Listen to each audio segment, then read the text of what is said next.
Equation, जिसको अपन हिंदी में कहते हैं द्विघात समीकरण।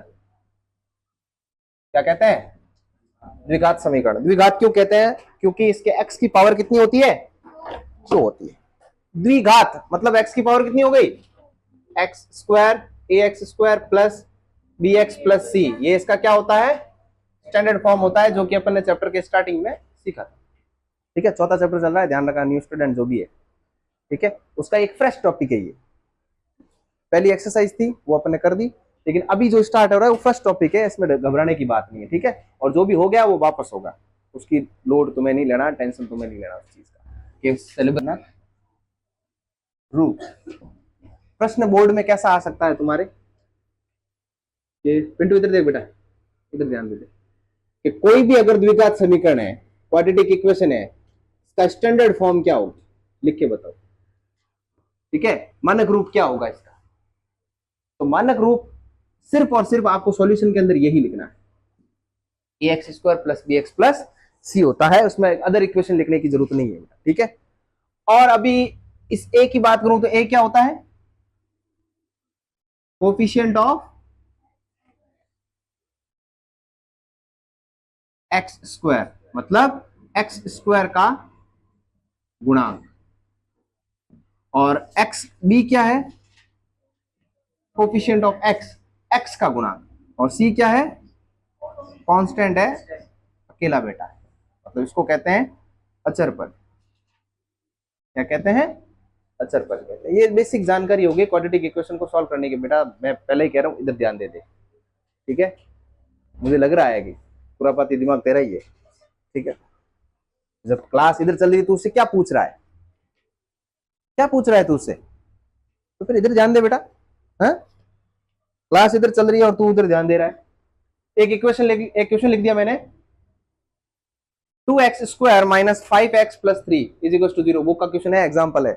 ठीक है, इसको सॉल्व करना है। अभी हेडिंग क्या है अपने कि द्विघात समीकरण को हल कैसे करें, सॉल्व कैसे करें। तो सॉल्व करने का तरीका बताया हुआ है, कौन सा? Middle term splitting method. अब जो बुक के क्वेश्चन है वो अपन सॉल्व करेंगे। अब यहां क्या आ गया है? 2x square minus 5x plus 3 बराबर 0। आपको क्या करना है, ये जो x स्क्वायर के साथ में जो 2 है, इसको हमेशा मैंने क्या बोला, अगर एक्स स्क्वायर के साथ में जो भी कुछ आ जाता है, 1 आ जाए तो बढ़िया है, कोई टेंशन लेने की बात नहीं है। अगर 2, 3, 4 या माइनस का कुछ भी आ जाए तो सीधा सीधा इस पीछे वाले जो 3 से है मल्टीप्लाई करवा दो।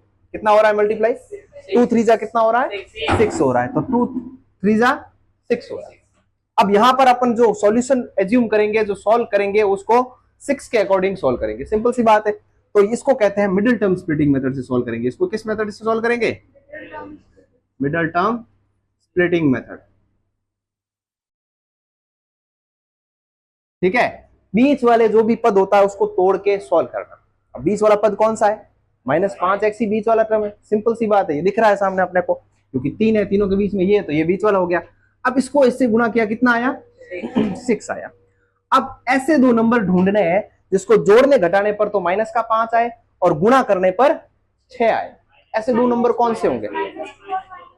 -2 और -3। कैसे आया देखो, ऐसे जोड़ने घटाने पर -5 तो बहुत सारी संख्याओं से आता है कि -6 में से अगर मैं प्लस का 1 करूं तो -5 ही होता है, और अगर मैं -7 में से अगर प्लस का 2 करूं तो भी -5 ही होता है। ऐसे बहुत सारे नंबर होता है जिसको जोड़ने घटाने पर -5 आता है, लेकिन एक साथ में कंडीशन ये भी रखनी है कि उन दोनों को गुणा करने पर 6 भी आना चाहिए। इसलिए एक यूनिक कंडीशन बन जाती है जो एक इस टाइप से आती है कि -2 को -3 के अंदर ऐड करोगे, माइनस माइनस प्लस होता है, दोनों जुड़ जाएंगे, कितने आएंगे? -5। और -2 को गुणा करेंगे -3 से तो माइनस माइनस प्लस होके मल्टीप्लाई हो जाएंगे। अब बोलोगे कि सर यहाँ तो माइनस लगा यार, यहाँ तो माइनस माइनस प्लस वही नहीं, यहाँ हो गया। यहाँ पर दोनों नंबर आपस में मल्टीप्लाई हो रहे हैं, तो माइनस और प्लस वाले जो ये तुम क्राइटेरिया पढ़ते हो, प्लस प्लस प्लस होता है, माइनस प्लस माइनस होता है, प्लस माइनस माइनस होता है, माइनस माइनस प्लस होता है, ये मल्टीप्लाई के केस में होता है। दो साइन आपस में मल्टीप्लाई होकर ये दे, तो यहां पर देखो एडिशन हो रहा है। होता तो माइनस माइनस प्लस हो जाएंगे, दोनों जुड़ जाएंगे, लेकिन साइन माइनस का रहेगा। आई बात समझ में? यहां पर दोनों आपस में कैसे हो रहे हैं? मल्टीप्लाई हो रहे हैं। तो जैसे ही माइनस को माइनस से गुणा करेंगे तो माइनस माइनस कितने होते हैं? प्लस, इसलिए वो प्लस में कन्वर्ट हो गया, और 2 3 जा कितना होता है? 6 होता है। तो इस प्रकार से अपन ने दो नंबर ले लिए। 2x²। अब मिडिल टर्म को स्प्लिट कर रहे हैं तो इस 5x की जगह पे अपन इन दो नंबरों को रखेंगे। कैसे? अब दोनों को माइनस का सेलेक्ट किया है तो ये माइनस का 2x हो गया और ये माइनस का 3x हो गया और ये प्लस का 3 तो यहां रही है। आपको सोचना इसके अकॉर्डिंग है, लिखना 3 ही है, ध्यान रखना, लिखना 3। ऐसे नहीं तुम 6 रख दो, यहां पर 6 नहीं रखेंगे। पहले तो मल्टीप्लाई करके सोच लेंगे, फिर अपन उसको क्या करेंगे, 3 का 3 रख देंगे। अब देखो दो दो के पेयर बना दो, ठीक है। यहां से क्या कॉमन आ रहा है? कॉमन मतलब ऐसी संख्या जो दोनों के अंदर मौजूद हो। कॉमन का मतलब क्या होता है? ऐसी संख्या जो दोनों के अंदर मौजूद हो।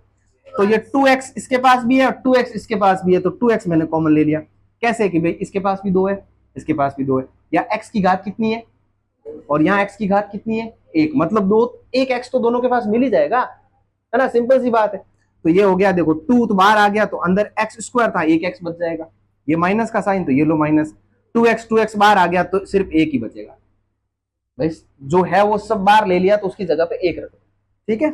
अब यहां से क्या कॉमन लिया? माइनस का 3 कॉमन लिया मैंने।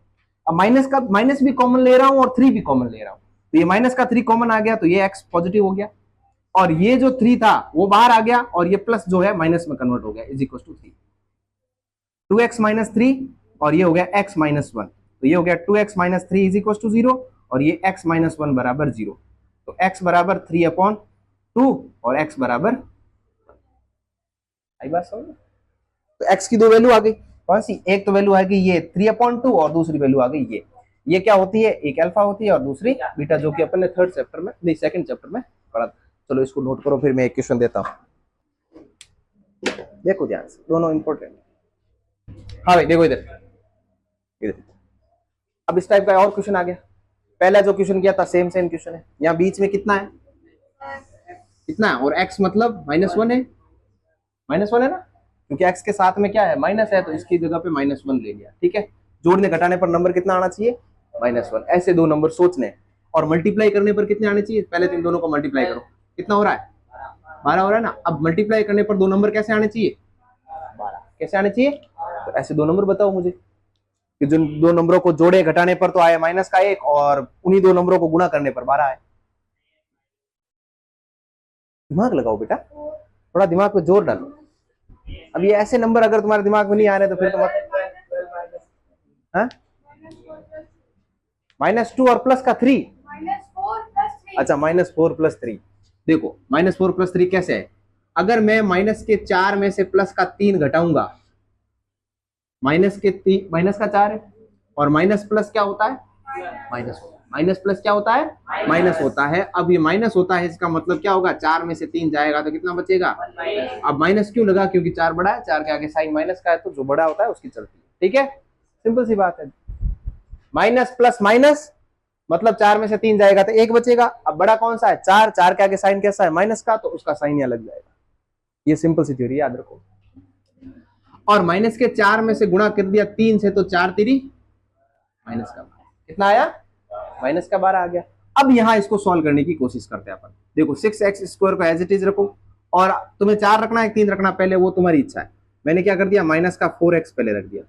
अब यह क्या करूंगा? प्लस का 3x रख दूंगा और यहां पर माइनस का 2 बराबर 0। अब इन दोनों में से क्या कर दूंगा? और इन दोनों में से कॉमन ले लूंगा। देखो मिडिल टर्म को स्प्लिट कर दिया मैंने, ध्यान रखना, ठीक है। तो यहाँ कितना हो गया? 2x कॉमन आया, क्यों? क्योंकि 2 की टेबल में 6 भी आता है और 4 भी आता है, आई बात समझो। और x² 2, इसके पास 2 है और इसके पास 1 है, तो 1 बार आ गया। अब 2 की टेबल में 6 कितने टाइम आता है? तो ये हो गया 3x और यहाँ माइनस, तो ये लो माइनस। 2 की टेबल में 4 कितने टाइम आता है? 2 टाइम, तो ये हो गया 2 और x 1 था, बार आ गया। अब यहाँ कितना? कुछ बार नहीं आ रहा तो 1 ले लो, ये हो जाएगा 3x माइनस का 2, ये हो गया 2x + 1। फैक्टर बनाना है, एक तो ये इन दोनों का पेयर बन जाएगा और एक इन दोनों में, ये जो सेम है ना, इन दोनों में से एक लिख देंगे। तो ये 2x + 1 बराबर 0 रखेंगे और 3x - 2 बराबर 0 रखेंगे। तो यहां से देखो x 2x बराबर -1 उधर ट्रांसफर होगा तो माइनस का 1, तो x बराबर -1/2 और ये 3x बराबर -2 उधर ट्रांसफर होगा तो प्लस का 2, x बराबर 2/3, ये आंसर, ठीक है। तो ये दो सॉल्यूशन हो गया। ये x की दो वैल्यूज निकली है, यहाँ पर x की पावर 2 थी ना, इसका मतलब x की दो वैल्यूज निकलेगी जो कि कौन सी होगी? -1/2 और प्लस का 2/3। अगर इन दो वैल्यूज को वापस x के अंदर यहां रखोगे तो इस पूरी इक्वेशन की वैल्यू 0 बन जाएगी, इसलिए जीरोज ऑफ इक्वेशन कहलाते हैं। ये क्या कहलाते हैं? जीरोज ऑफ इक्वेशन, मतलब जो समीकरण होती है उनके शून्यक कहलाते हैं। क्या कहलाते हैं? शून्यक। मतलब कहने का मतलब यह है कि -1/2 वापस आप इस x की जगह पे रखोगे और इसको सॉल्व करने की कोशिश करोगे तो ये सारा सॉल्व होकर 0 बन जाएगा। ठीक है, इक्वेशन का सॉल्यूशन वही होता है। x की वो कौन कौन सी सॉल्यूशंस है जो इस इक्वेशन में रखेंगे तो ये इक्वेशन 0 हो जाएगी, जिसको कहते हैं इक्वेशन को सेटिस्फाई करवाना। ठीक है, तो ये नोट करो।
कर लिया नोट? क्या ढीला करते हो नोट?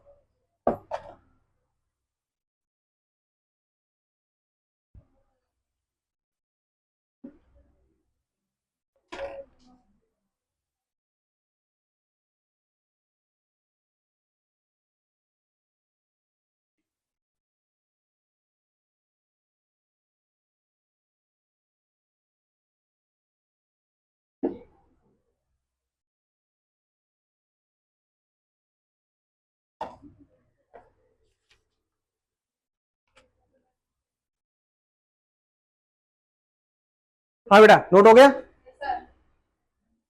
करो करो, जल्दी करो जिससे नहीं हुआ।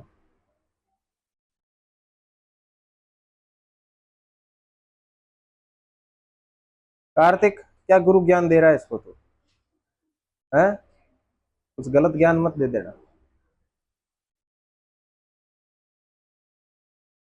तू बहुत होशियार आदमी है।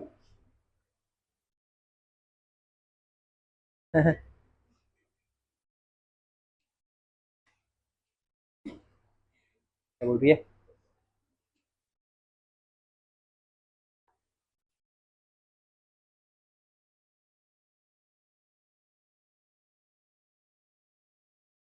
पता नहीं इनको क्या खा के आए। खाना ही खाया था सुबह।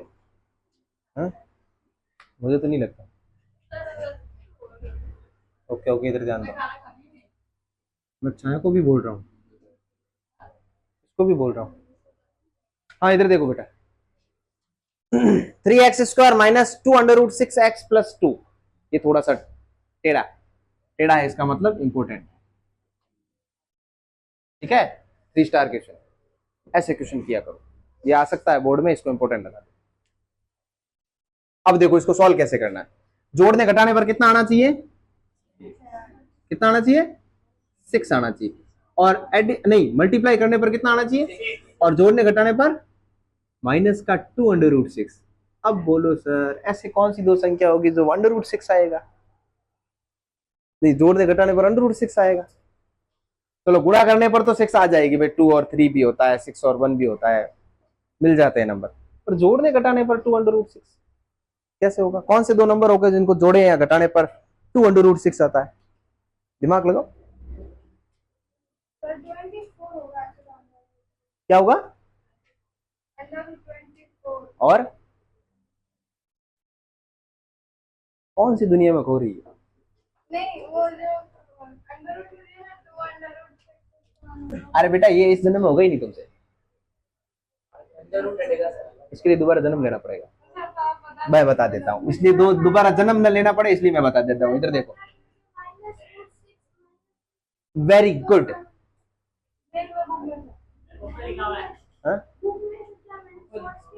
वेरी गुड, शाबाश। अगर बुक में से देख के भी लिखा है तो तुम्हारी आंखें फूटी हुई नहीं है, तुम भी देख सकते हो।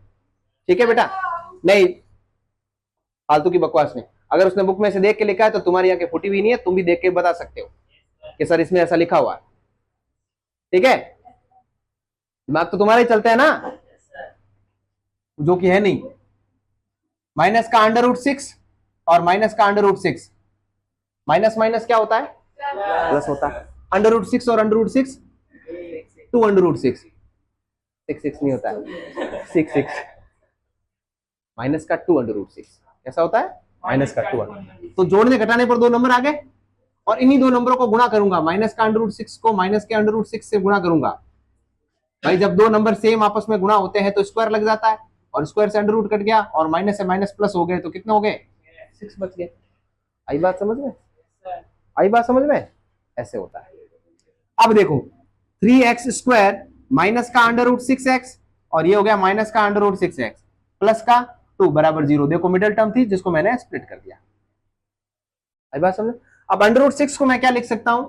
√6 को मैं √3 इंटू √2 लिख सकता हूं, लिख सकता हूं ना। अब मैं यहां क्या करूंगा? तोड़ूंगा उसको उस हिसाब से। क्यों? क्योंकि ऐसे डायरेक्ट कॉमन लूंगा तो तुम्हारे समझ में नहीं आएगा। ठीक है, और कोई भी अगर सीधा नंबर होता है, √3 है, जैसे ये 3 है, 3 कैसे आता है? √3 को √3 से गुणा करने पर भी आ सकता है। भाई दो अंडर वाले 2 नंबर होते हैं, सेम को मल्टीप्लाई करते हैं तो बाहर आ जाता है। तो मैंने 3 को क्या किया? √3 इंटू √3 हो सकता है ये, और 2 क्या हो सकता है? √2 इंटू √2 हो सकता है। अब मैं इसको पूरा खोल के लिखूंगा अच्छे से, ताकि क्या है, तुम कॉमन क्या क्या आ रहे हैं वो तुम्हें पता चल जाएगा। नहीं तो अभी यहां से डायरेक्ट अगर कॉमन लिया तुम बोलोगे कैसे कॉमन ले लिया। जैसे यहां से क्या कॉमन आ रहा है? √3x कॉमन आ रहा है। सर यहाँ तो √3 है ही नहीं, कहां से लाओगे? तो वो कहां से आया वो बताता हूं। देखो मैंने 3 को क्या लिखा? √3 इंटू √3 लिख दिया। ठीक है, इंटू x² माइनस 6 को लिख दिया √2 इंटू √3 इंटू x, ये भी लिख दिया √3 इंटू √2 इंटू x, प्लस इसको लिख दिया √2 इंटू √2। इसको मैंने इस टाइप से खोल दिया, और इसको मैंने इस टाइप से खोल दिया। ठीक है, और बराबर में 0। अब यहां पर देखो 2 2 के पेयर बनाओ। देखो ये दोनों मल्टीप्लाई में है, मैंने थोड़ा सा बड़ा करके लिखा है। यहाँ √3 है, यहाँ √3 है, तो ये हो गया √3 इंटू एक्स, जो कि इसके पास भी मिल जाएगा और इसके पास भी मिल जाएगा। देखो यहाँ से √3 एक बार आ गया तो एक √3 बचेगा, और x² बार आ गया तो एक x बचेगा, मतलब एक x बार आ गया एक बचेगा। यहाँ से √3 बार आ गया तो बचेगा क्या? √2। थोड़ा सा टेढ़ा क्वेश्चन है ये, थोड़ा ध्यान से देखना इसको, एक बारी में समझ में नहीं आता। ये हो गया √2 कॉमन आएगा, क्योंकि इसके पास भी है और इसके पास भी है, और x कॉमन आएगा कि नहीं, क्योंकि दोनों के पास नहीं है। तो यहाँ से माइनस कॉमन ले लिया तो ये हो गया √3 और ये x, और यहाँ से हो जाएगा माइनस का √2 बराबर 0। अब आ गया देखो √3x माइनस का √2, जो कि एक ये पेयर बनता है, और एक ये जो 2 कॉमन आ रहे हैं ये √3x माइनस का √2 बराबर 0 लिखो ने। ये हो गया एक √3x माइनस का √2 बराबर 0, और ये √3x माइनस का √2 बराबर 0। तो यहाँ से √3x बराबर √2 हो गया, 2 चले गया, और x की वैल्यू √2 बटा √3, और यहाँ से भी x की वैल्यू आ गया √2 बटा √3। ये एक सोल्यूशन हो गया, दोनों सोल्यूशन का इस टाइप से सोल्व करना है इसको। और बोर्ड में भी जैसे मैंने किया है वैसे वैसे सोल्व करना है, ये एक्स्ट्रा चीजें नहीं लिखनी है, बाकी जैसे किया है वैसे ही सोल्व करना है। आई बात समझ? तब तो मिलेंगे पूरे में से जरूरी, यहाँ सोल्यूशन लिखना है बेटा यहाँ। ठीक है, और ऐसे क्वेश्चन बोर्ड में आते हैं बेटा, इस टाइप के प्रश्न सोल्व करो। तुम क्या सोच रहे हो, तुम्हारे पास डायरेक्ट आ जाएगा कि बेटा बताओ क्या होगा 5x + 6 बराबर 0? ऐसे प्रश्न नहीं देगा वो, थोड़े से घुमा के देगा, ज्यादा हार्ड भी नहीं देगा, लेकिन ये बुक का एग्जाम्पल है ना, तो ये आ सकता है, ध्यान रखो, इसको नोट करो।